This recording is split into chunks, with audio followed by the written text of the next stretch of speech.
बड़ी खबर आपको बता दें, रक्षा मंत्री राजनाथ सिंह ने दिल्ली में आयोजित सिंधी समाज सम्मेलन को संबोधित करते हुए ऐसा बयान दिया आज इससे पाकिस्तान में हलचल मच सकती है। उन्होंने कहा कि भले ही आज भौगोलिक रूप से सिंध भारत का हिस्सा नहीं है, लेकिन सिंध भारत की सभ्यता और संस्कृति का एक अहम हिस्सा रहा है। उन्होंने आगे कहा कि बॉर्डर कब बदल जाए कोई नहीं जानता और भविष्य में सिंध फिर से भारत में वापस आ सकता है।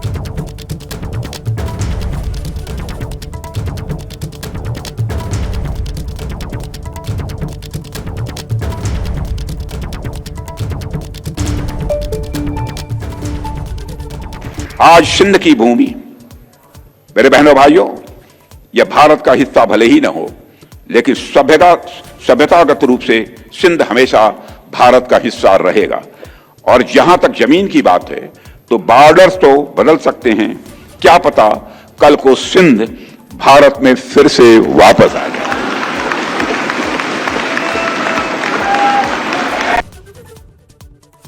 बदल सकते हैं, कहना है रक्षा मंत्री राजनाथ सिंह का। और ये किसी को नहीं मालूम कि कल को सिंध भी भारत का हिस्सा एक बार फिर से बन जाए, ये राजनाथ सिंह ने कहा। और इस बयान के बाद यह स्वाभाविक सी बात है कि पाकिस्तान के अंदर हलचल मच सकती है।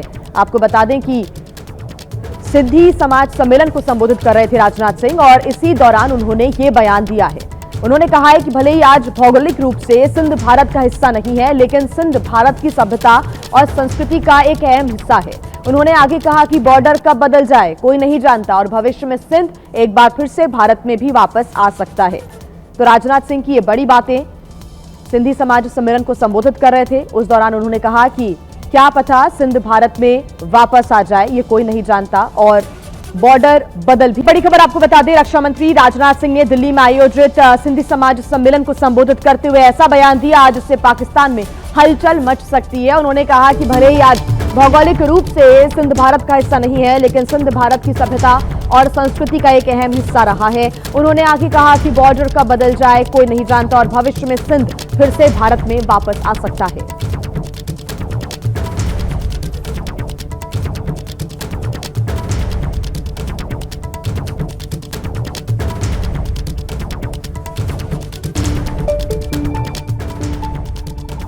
आज सिंध की भूमि, मेरे बहनों भाइयों, यह भारत का हिस्सा भले ही न हो, लेकिन सभ्यतागत रूप से सिंध हमेशा भारत का हिस्सा रहेगा।